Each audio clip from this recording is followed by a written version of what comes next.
Hello, everybody. Welcome once again to And Another Thing with Jim. I am the titular host, and I am with my friend, aka Liberty Collingswood, Pat McAdams. Pat, how are you? I'm doing great. Ryan Lizza has not exposed me as having any sort of romantic entanglements with any former current presidential candidates, so I think I'm in the Uh-huh. now. My conscience is fine. Wow. That's a great reference that might actually come up in our world section Uh, just a tiny bit, but life continues to get crazier. We were out last week. I don't know what you people did with yourselves without another thing with Jim. Pat, something funny before we begin with word here. I was talking with Josh Postlethwaite, our pastoral resident who preached 2 Sundays ago, and he texted me jokingly and said, "Hey, on the Wednesday after I preached, I looked at my podcast feed for And Another Thing with Jim, and I was wondering why it wasn't there." But Josh was the one that made it not there. Josh, it's all your fault. yeah, and I like A how like sinking feeling for him right now. yeah we're like a few months in and we haven't really thought about a contingency plan yet or haven't really set up a oh well Jim's not going to be here. We could probably make other arrangements, but maybe next year. Yeah, yeah. Things are always developing and in process. So our standard format that we'll be doing again, word world wild card. And word usually goes back to one thing or another from the sermon this past Sunday. Pat, anything before we talk about abiding in Jesus? Now let's get it on. Okay, well, let's talk about abiding in Jesus. The It was one of those things where by the end of the week, Pat, I thought about rewriting the sermon because the longer I sat over the couple of weeks of sermon writing, even though I was talking about seeing Jesus, abiding in Jesus, showing Jesus, I wondered if I should have made the abiding in Jesus part even bigger. And I decided not to just because, hey, I'm just going to go with what I have, and I'm still going to talk about abiding a whole lot. But it's an idea that's been kicking around in my head and in my heart beyond this sermon for a little while now, and it's something that I'm keeping there for the Advent season that's coming up. So we were talking from John chapter 1, in the middle of the chapter where people begin to follow from John the Baptist, Jesus, and there's this exchange where the word stay crops up a few different times in the passage where they ask Jesus, uh, where are you staying? Or is it the other way around? I forget. And then they stayed with Jesus. And uh, ancient Near Eastern hospitality, the couple of new disciples of Jesus crash at Jesus' place. That's what you do. It was getting late in the day. But interestingly, the word for stay, which at the literal level is just, hey, do you want to crash at our place? In this case, in John chapter 1, it becomes this really huge motif or theme for the rest of the Gospel of John, where it's not just crashing on somebody's couch. Pat, have you ever crashed on? So for people that are watching the YouTube, there's a couch in Pat's background right now. Has anybody ever crashed on that couch, Pat? I'm at the age where there's not too much crashing on people's couches these days, but people have, it does fold out and people have slept on it, yes. But I Nice. wouldn't really call it crashing. Yeah. Oh man. Yeah, our season of I was at the men's retreat for Eric Mitchell, our old executive Right. pastor, his church 2 weekends ago, and I asked Eric, "Hey, just to make sure, I'm too old to like just get a sleeping bag. I don't know what this retreat setup is, but can I please have something a little bit nicer than that?" So I did not crash at Okay. that retreat either. Pat, it just gets worse from here. So if at one level basic crash just stay as the and it's all the same word meno or menane in Greek from I think it's where we get the English word remain from, but words and concepts like dwell, remain, make your home, and abide, are all related in this one word, and Jesus uses it so much. So I think it would be overinterpreting that John chapter 1 passage to freight all of that additional meaning in this just basic exchange. Can we stay the night? But at the same time, it's the first little seeding of something that becomes much, much bigger. And Jesus says in John chapter 15, for example, I am the vine, I am the true vine. And the highest concentration of that Greek word occurs in John 15, where over and over and over again Jesus says, abide in me. So that motif is there, and I wanted to have a couple more thoughts there, but yeah, Pat, any general ideas about abiding one way or another? So, to go off on something a little bit different, and I'll get back to that. First, Okay. I did want to say it was kind of not a throwaway line, but in the sermon, just a brief glimpse of like how John the Baptist is such a preeminent like part of the early part of Hmm. like the scripture in John, and then how he kind Yeah. of just like quietly like escapes out the back door. Hmm. I thought this was very like evocative, almost like like an unsung hero in a movie who kind of like, saves the day or kind of does something admirable and then kind of just like quietly kind of, exits stage. Huh. So, and I'm not saying it was like that, but, I did find it Yeah. interesting that, yeah, John is like, so critical and then kind of just, off he goes. He played his part, like a humble. So yeah, I thought that was really cool. I just kind of got me thinking, Huh. just I kind like of that, Pat. one line like that. Um, That is an evocative detail. I like it. yeah, yeah, and then yeah, definitely. I don't think like you're reaching to say like the stay is just like something there that we're, making too big a thing out of or kind of like creating Hmm. something out there. I think it's certainly like meaningful and there and kind of like plants the seeds for what's to come.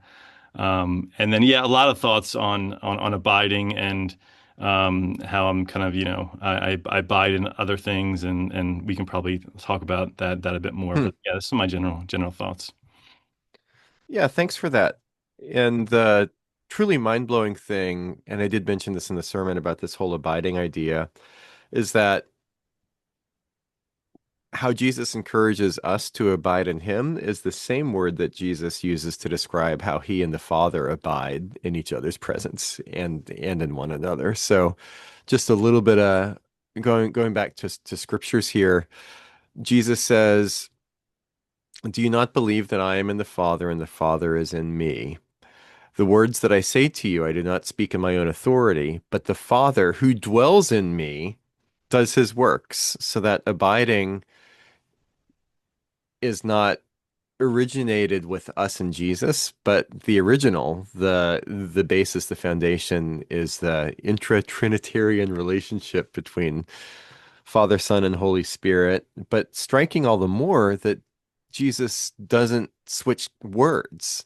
Yeah. And the call and the invitation for us to abide in him is similar enough to what Jesus and the Father and the Spirit do among themselves that he uses the same word. So that makes me think that what it's like, even at a practical level, to abide in Jesus, for us as a community of faith, to abide in Jesus, has got to be pretty good and deep and rich if it's the same word that Jesus uses for how he and the Father are together the whole time. So it is a multi-level reveal.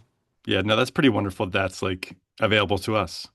Hmm. Um, and I'll say that it's pretty clear to me when I'm not abiding like fully in Jesus. Like it's not really like a shock. I don't have to really like take a step back and it's not something like, oh, I can't believe, or was I abiding in Jesus? Like I know pretty well when I'm kind of just into my own concerns and, my authority is myself and I'm trying Hmm. to kind of like go it alone versus when I'm like enmeshed in Jesus or prayer or helping others or reading the word. So yeah, for me, critically, I can pretty much tell when I'm like, doing some good abiding or not not abiding in Jesus.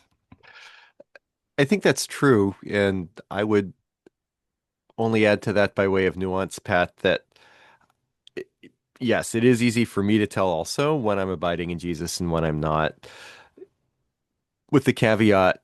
when I'm paying attention or even asking the question. So I Yeah, that's the I can flip side of go, things. Yeah. sure, it's a both and. So I can the word that I used at the men's retreat in North Carolina a couple weeks ago is uh, instead of remaining in Jesus, I told the group of guys we can float.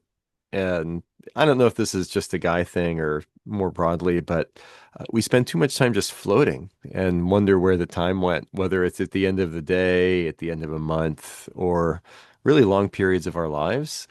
Uh, let's ask the Holy Spirit to show us and convict us sooner when we're not abiding in Jesus, that we would recognize that floating mentality uh, that much more. So yeah, if I think about it, it's pretty easy for me to say I'm not abiding in Jesus like I should. But the flip side is I don't think about it as much as I should at the same time. It's fair. Well, if only there were a liturgical season, Pat, that could reorient us to Christ. One Advent related thing, and then one other from me. As I've continued to, well, let's start with the Advent thing instead. Abiding in Jesus is one of the ideas and the themes that's on my mind as we go into Advent. Pat, we, as a Liberty Collingswood staff, have been working hard to get our Advent ducks in a row with everything that we're doing for worship, community, and mercy. It's I think every sermon in this sermon series is going to hit on abiding in Jesus one way or another, even though that's not the theme of the sermon series.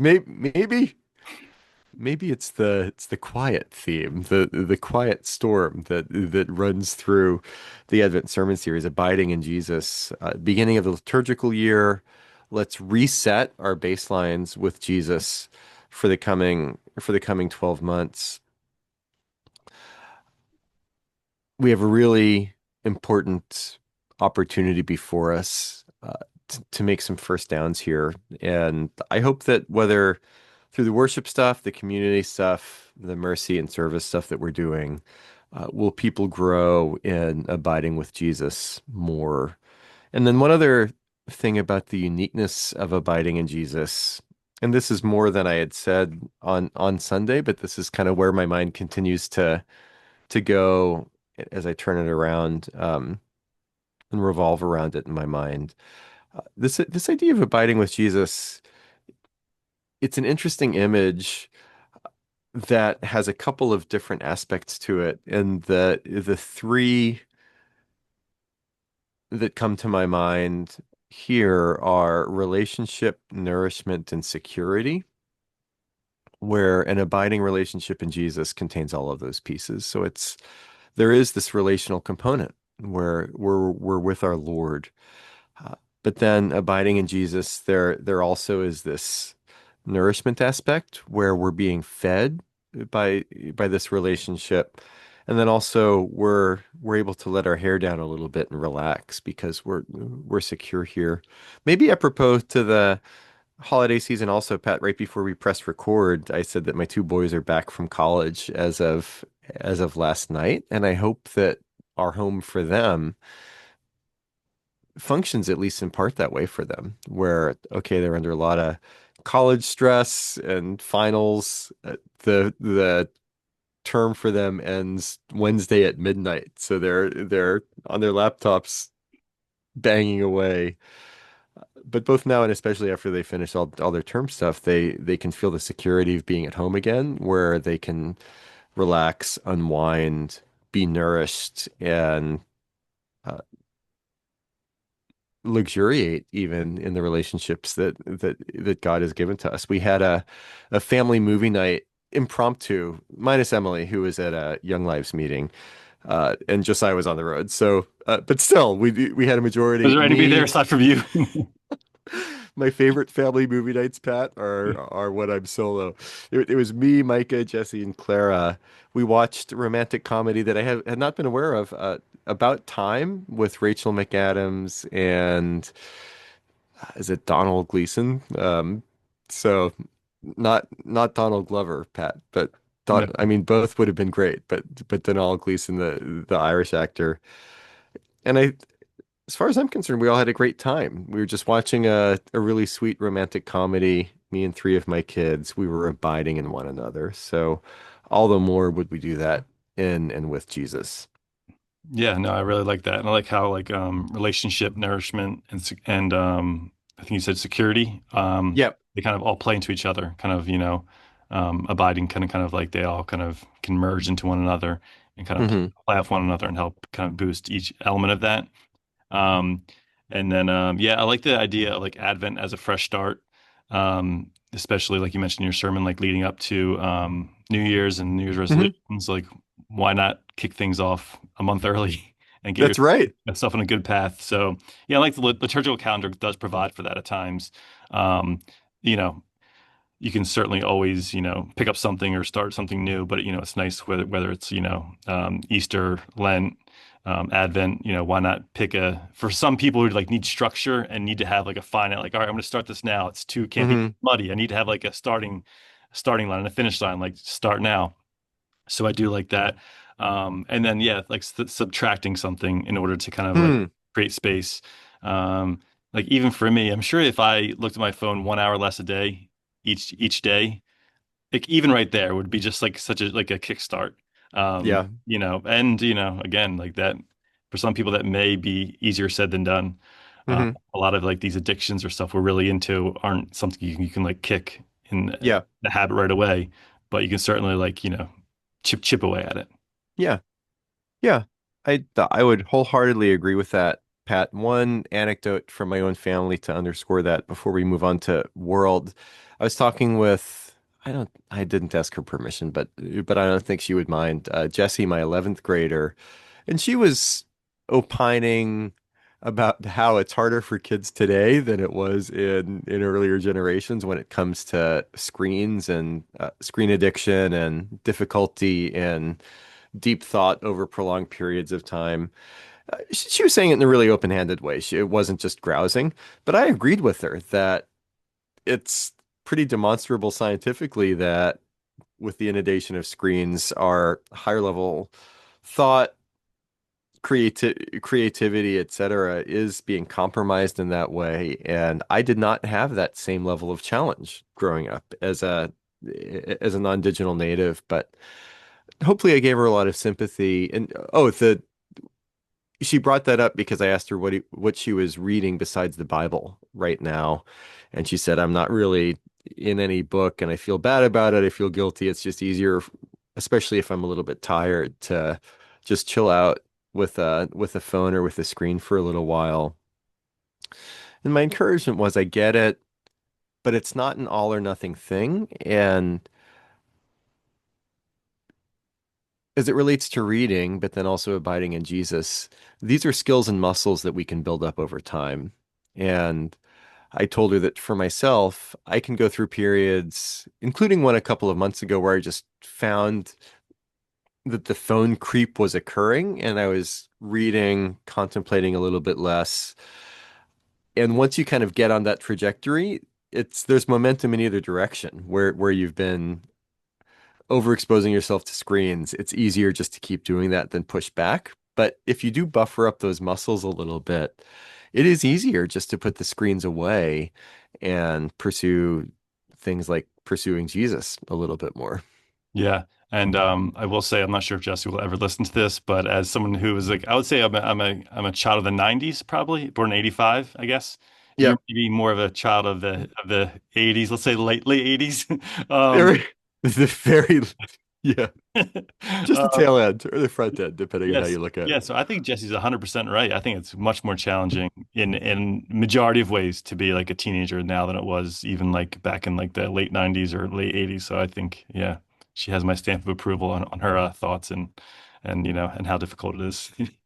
Last, and I said last anecdote, but before we go to world, Pat, were you impressed by the summer of 95 movie lists? And or are you I actually went and compared summer of 95 movie list, which I began my sermon with, versus the summer of 2025 summer blockbuster release list. It was depressing. I wanted to jump out of the window. What do you think? 95, 2025. 95 is a lot of good movies. Although the movie you chose to speak about at length, Yeah. a little bit problematic these days with Bryan Singer, Kevin Spacey, but it is a great movie. Yeah, I'll take the 95 slate over the 2025 slate. Although there was a great movie in the summer called Eddington, which is probably my Oh, movie I of the didn't see year. it. So Really? that was a masterpiece in my opinion. Who's in Eddington? Remind me. It's Joaquin Phoenix Right. and Pedro Pascal, Okay. Emma Stone. It's a wild ride, but Nice. yeah, 95 over 2025 any day. Okay. I that's true. And I did think about giving a disclaimer about, hey, some of these figures are problematic and have done some bad things, but I just figured that if I was going to mention that a little bit, I'd need to talk about it more than just a little bit. So So I just kind I of ruined it by talking about it a little bit right here. I just kind of people are Googling. Well, we already started with Liza and Newsy and all that Right. stuff. So it's all out there. Pat, let's talk about World. The disclaimer is Pat just shoots me a topic. I don't have a ton of time to think about it, jot down some thoughts, and this is us talking and thinking almost in real time, or definitely in real time, plus without a whole lot of premeditation. And the exchanges, we ask for your graciousness in being able to listen to us try to process complex situations in ways and opinions that every once in a while I'll go back and say, I probably shouldn't have said that, or I'm not sure that I've thought about that in the right way. But you get more off the cuff stuff from us, including with today's topic. So what do we have? So I don't think we're going to really break new ground here. I think True. we're talking about how like I guess like the lack of impersonal or person to person, face to face, doing things, dining out, going to movies, that type Yeah. of thing. But then also kind of focusing on like no one really hangs out. No one kind of like impromptu like, hey, I'm going to pop by for a few minutes. And maybe like I'm sure there are certain subsets of people who like still do that and maybe have Yeah. really close friends, really close by, really close family, and they do kind of do a lot of that impromptu things. But uh, Hmm. I kind of just remember back, even like kind of growing up, it did seem there was more like, oh yeah, someone's gonna pop by, or like, oh, he came over just to say hi, and and that doesn't happen too much. And maybe it's overblown how much it did happen before, and people kind of like talk about oh the good old days, but yeah, it seems like everything has to be scheduled, and people don't have time in their schedule. But I'm not really sure why they don't have time in their schedule. Like, are people really Hmm. doing that many more activities than they were back in the day? Because there was like more clubs people were involved in. Probably churches had a lot more stuff happening because that was one of the things was more of like a central point. So Yeah. are people really too busy, or is it kind of like they've created so many excuses and they're so like it feels so easy and lazy but good to kind of just like not have to do anything? I don't know. So what are your thoughts here? What have we lost, and can we get it back? Pat, I have good news and bad news for you. So the good news is that this is a good thing to talk about because it's all bad news. Okay. And so I appreciated this prompt and it made me go to an Atlantic article that was a cover story, I think in the February issue of this year in the I'm an Atlantic magazine connoisseur. I don't just the print edition for me, please. Of course. Even though I look at it or I read it only on Kindle, so that's sort of my compromise. That by Derek Thompson, who Mhm. does the plain English. So you could be familiar with this article or the couple of podcasts that he did about it. Does it? It's okay if not, but The Antisocial Century by Derek Thompson, does that ring a bell? Did you come across it? The podcast rings a bell, but yeah, it went in my brain and probably left it, or maybe the remnants are hanging around. Well, here we go. Uh, the, the whole point of the article, and Derek Thompson is a middle left podcaster, critic, thinker.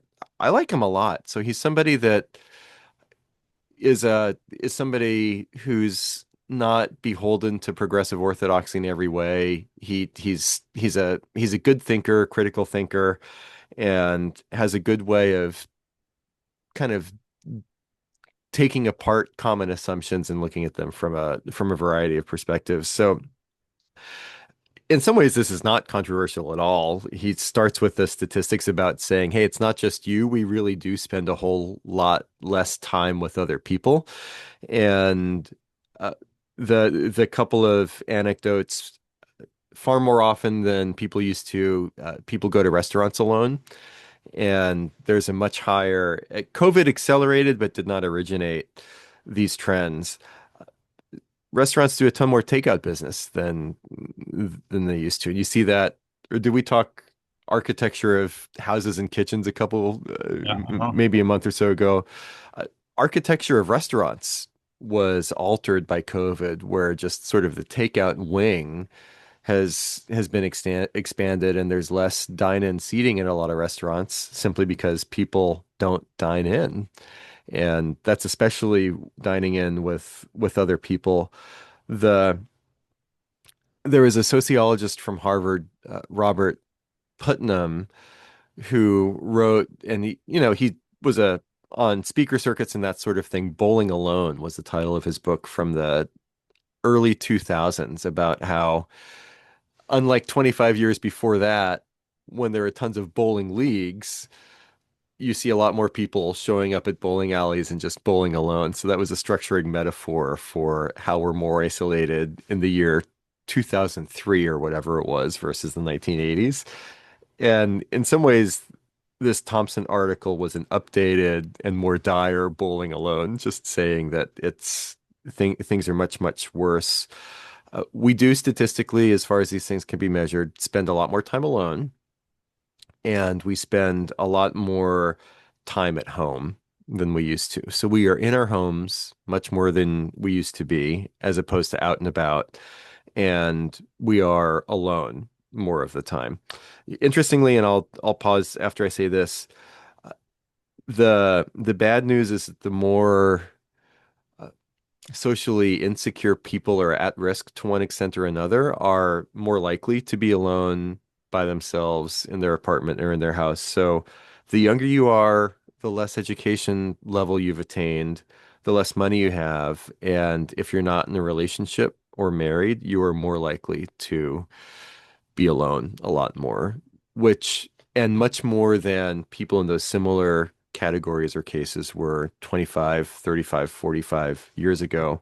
So I, from here, Pat, I want to talk for a couple minutes both about some of the reasons that Derek Thompson gives why this is the case, and then I want to get to some gospel engagements with this too. But yeah, what's your take on the general diagnosis that it wasn't just you when you thought of this prop, but uh, yeah, it's a thing.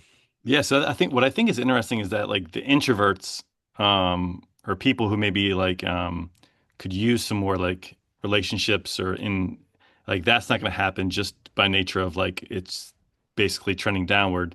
Then Hmm. also one of the people by their like very nature are like outgoing, gregarious, and extroverts, and like even them maybe having a tough time like because people are just like too nervous to say, "Hey, can I come over?" Because it's like, oh, well, I can't say, "Can I just come over?" Because they're probably busy, and Yeah, I wonder if they're suffering too, in that like their natural habitat is like being around people, and like now that's being like stuffed too. So I wonder if like it is really like hurtful, not just for the people who are like, don't have friends, but maybe the people who have friends but aren't seeing them as much as like they would feel like they typically would or by nature should. So that's kind of like a one-two punch right there. And then it certainly does seem, maybe it's not quite this easy, and I know it's not, but it's just like if you can watch movies and everything else on your phone and on your big screen TV, and you can get that endorphins rush from this and that and the other thing. Like, why do you have to like plan something with somebody, ask them if they can come over, ask them to come over, and then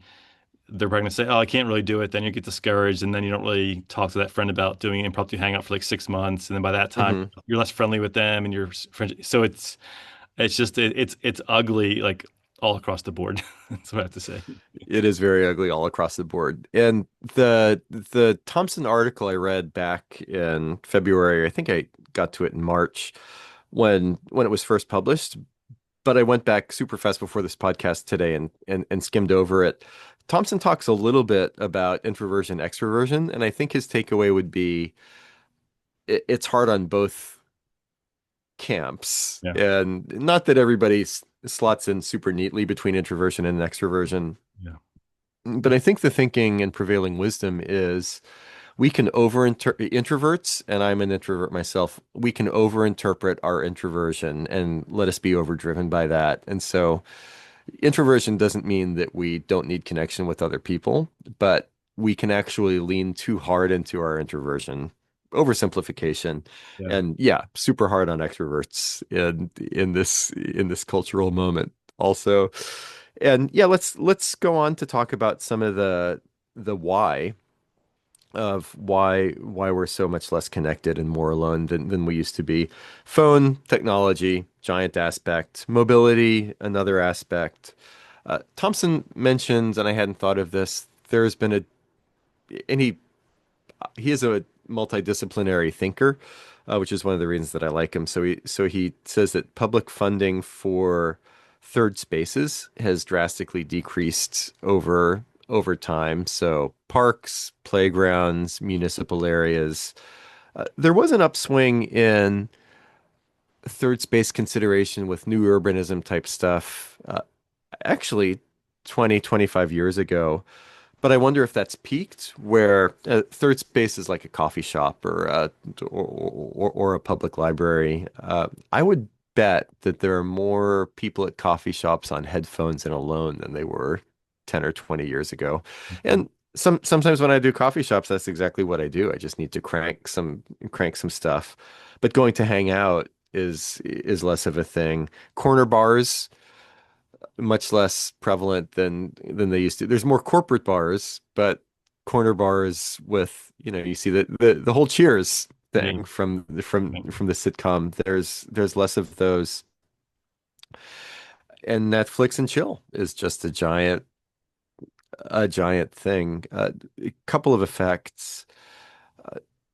Thompson says that we have more connections that are weak. So a lot of that social media and online communities of different kinds. And we want to be careful. There are some people that make really deep connections that are lifelong through some of these things. But by and large, it seems open and shut that the connections that we make through those things are less thick and more brittle, more fragile. They're going to be stressed when you disagree about something, or it's that much easier to ghost. And so we actually have a lot of those outer level connections as much as anybody else did in previous eras, but they're not designed to give us a close sense of community. Yeah. And we have, and for those watching on YouTube, you're seeing this. For those that are not, just picture me with uh, uh, three rings. The outer ring, weak connections, has been pretty stable. And in a lot of cases, the super inner ring of very, very close family and friends statistically, those have remained stable-ish. But what we're missing is that middle layer, the middle ring that used to be filled when more people were in churches and civic organizations and social solidarity, and people knew their neighbors, and there was more activity at the public library. And uh, going out to dinner with people or hanging out in people's homes where you're not already super good friends, that's what has dropped out precipitously.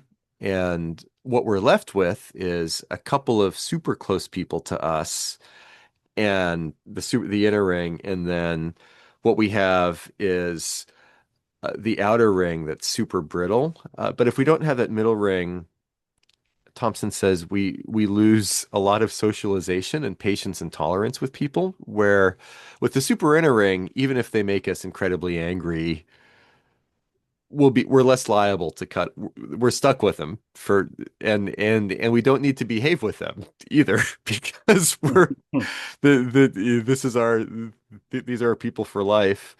And then with people that are just the outer ring, when it's brittle connection, we ghost, we cancel, we just distance. But it's with that middle layer of people that buzz our towers that make us uncomfortable, but we actually need to work to stay friends with them. We have lost that set of skills, and it's killing it. it's killing our culture as far as social connections. And then last thing, to engage with the article, the our good friend the AI companion Pat is also rearing its head right now, where Always. why go out and hang out with people where you can stay in with ChatGPT. What do you think? Yeah, all bad across the board right there. And yeah, like Nice. a lot of those things you're saying ring true. And yeah, and Derek's a very smart guy, so I know he's done his homework and some. So I'm not going to kind of go against anything he said. I mean, I believe all of it Sure. right there. Um, I guess one last point for me, and then one last question or one last thought. Hmm. I wonder if we're still like communicating with like let's say friends. Let's kind of just like pull that out, friends Yeah. we're still communicating with them the same amount, but it's just via like text message or like a group chat. Um, Huh. and so maybe, minutes, if you count all the minutes you'd hang out with somebody 20 years ago versus like how many minutes you engage with them in totality, it's maybe roughly the same. Maybe it's probably still lower, but that's clearly inferior. So like the time is like inferior. And then also it probably bridges the gap. So you say, like, oh, I feel like I talked to them like 2 weeks ago. I don't have to hang out with them. So maybe Yeah. like the way you hang out with them is like over text message or something, Hmm. and it sucks. And then also it makes you feel like you could just talk to them recently, so you don't really have to see them or have to hang out. So I wonder if any of those two things happen a little bit that are kind of also like just kind of hurting it as well. Um, and Yeah. I mean, it seems like it's just like this is where we are, and Hmm. it's going to get worse. And the only thing you can do about it is like be proactive and reach out to people. I mean, and and try to see people face to face. Like, I don't see any way that it kind of like goes back. I mean, clearly, like post COVID, once we were like kind of at like out of the worst of COVID, Hmm. people like did like rush to movie theaters and restaurants and there was a little resurgence there, but that seems like that's Yeah. like, that's ebbed back a bit. So is there any hope aside from people deciding like, on their own, like, hey, I'm just going to make it a conceited effort to kind of reach out to people, see people. The hope is the gospel, my friend. There we go. The Yeah, I think the odds are stacked against us, but we were talking a couple of weeks ago, Pat, about how Jesus calls us to be a counterculture for the common good. Mhm. Connecting with other people and pushing against that narrative of isolation is a giant way that we can be both countercultural and for the common good, where you just take a deep breath and invite yourself over or ask to hang out or invite somebody to to your place, get over the fact that the person you're inviting might be a little bit taken aback, and simply do it. Doing that across differences of various kinds, ethnic, political, etc., is also really helpful and healthy. And all we can do is put the ball in other people's courts with this sort of thing, and for us to model it as a community at Liberty Collingswood, where the calls to abide in Jesus that gives to his church are plural, not singular. And when Jesus says, abide in me, that's a plural command. He's speaking to his disciples in toto and not just to Peter over here and John over here. So we do that together and we model with our own relationships that Trinitarian relationship within God himself. And yeah, I have a couple other thoughts about how the gospel can actually help us with a lot of these things. Should I continue or do you have thoughts at this No, point? no, go for it. The what Derek Thompson didn't give, and it wasn't, I don't mean this as a moral criticism of him as much as just it was the limits of the article and the limits of the Atlantic are such that I actually think the gospel gives us a much better reason to connect with one another than what I heard Derek Thompson saying in the article. I think I mentioned this in maybe some blogs from earlier this year. Looking forward to getting the blogs back going for Advent, by the way, Pat. The But kind of at the end of the day, the motivation for us to do better, which again was not the main thrust of the article, is enlightened self-interest, where, hey, we have a tendency to be isolated. But if you push yourself a little bit, it's actually good for you as an individual to try to connect with other people. You'll get a lot more out of it than you think. And that's that's not untrue, but the scriptures, creation, fall, redemption, Jesus crucified and resurrected, gives us a better motivation than simple enlightened self-interest. And in some ways, a different one. We were made in the image of God to find our fulfillment and satisfaction not only in serving our own interests, but also in serving others. That's Paul in Philippians chapter 2, when Jesus didn't consider equality with God something to be grasped, but made himself nothing, taking the very form of a servant, becoming obedient to death, even death on a cross. All of which in Philippians chapter 2 is prefaced by Paul saying, consider others more highly than yourselves. And in losing our lives and spending our lives for other people, that's where we find it. And to me, that's a more compelling call than just, hey, you'll get a lot out of this if you do a little bit more. And it frees us from staying selfish in our connections with other people.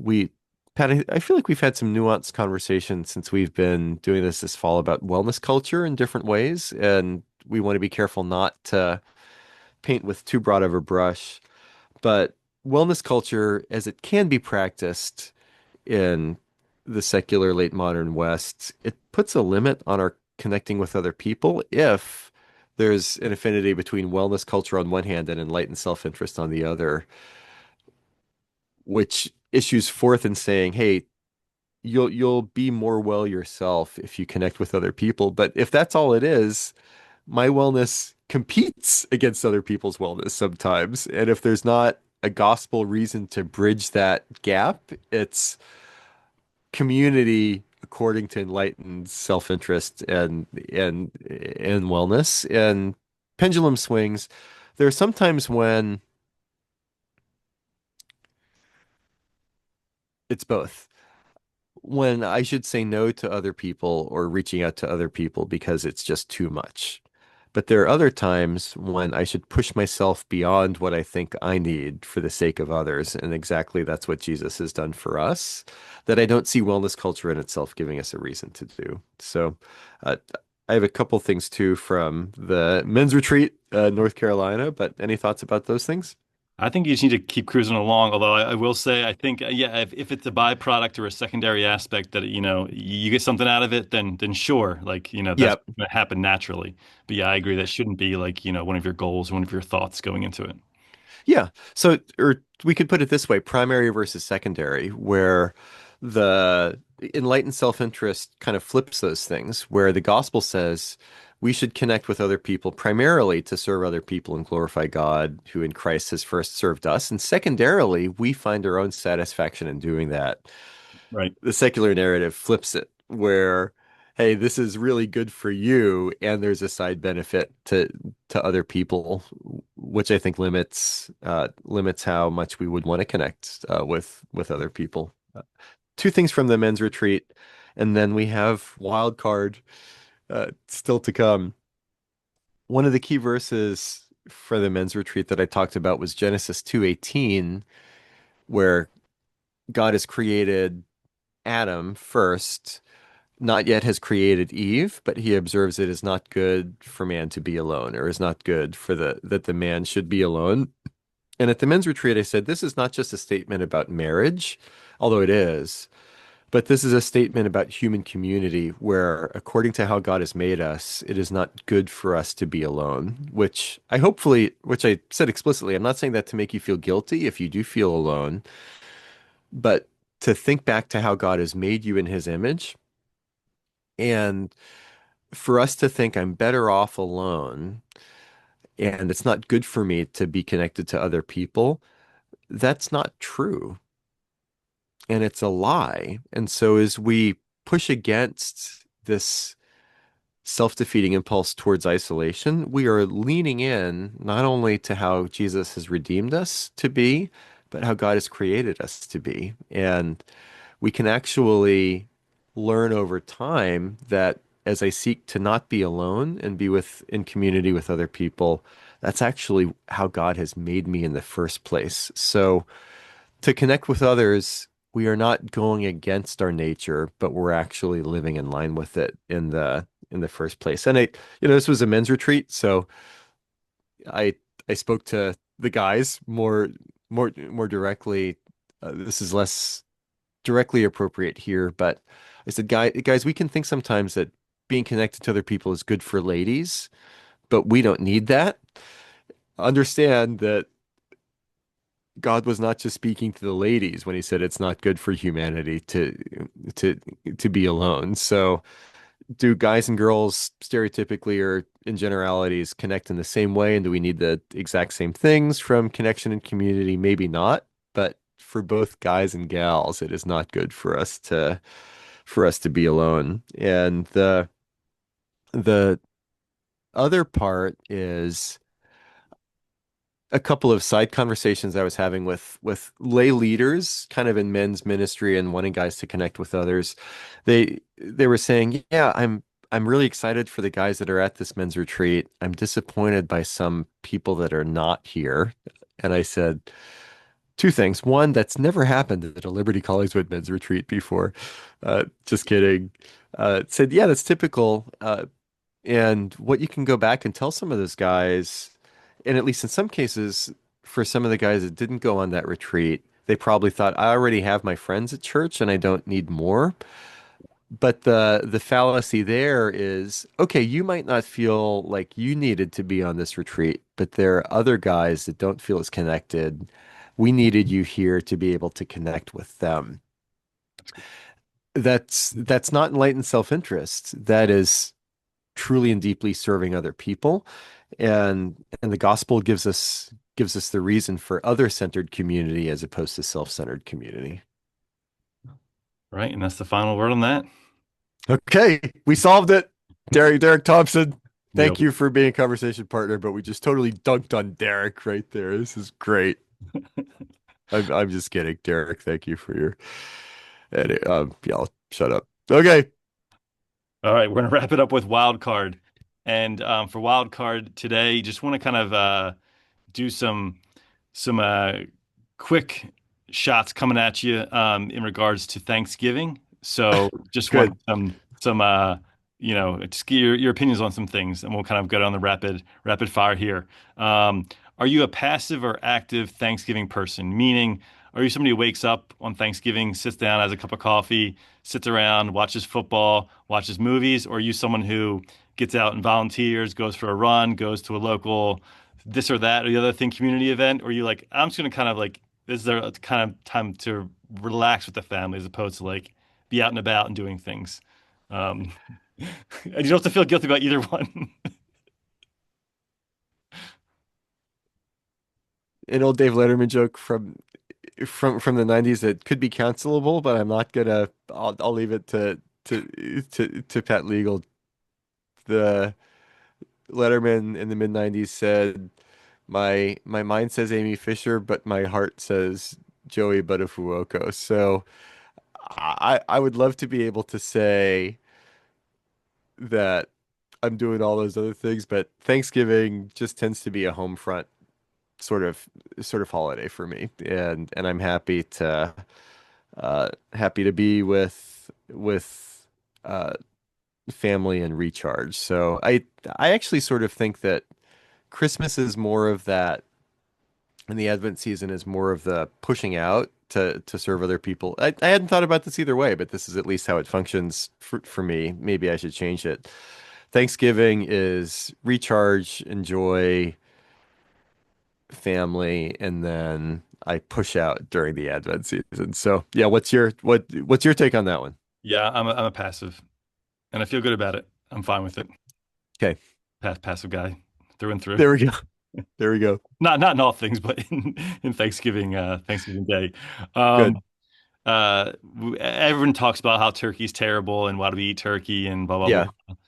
Do people just need to kind of suck it up, like eat your turkey one day a year? It's not terrible. Dress it up, put some stuff on it, get the dark meat, and you're fine. Or, should we go down a different road, and if you don't want to eat turkey on Thanksgiving, you want to complain about it, that's fine because it's an inferior meat. Pat, it's the other white meat.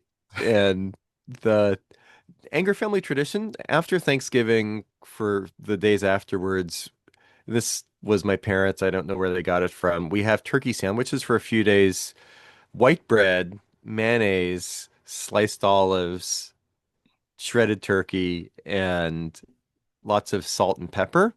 To me, it actually is delicious.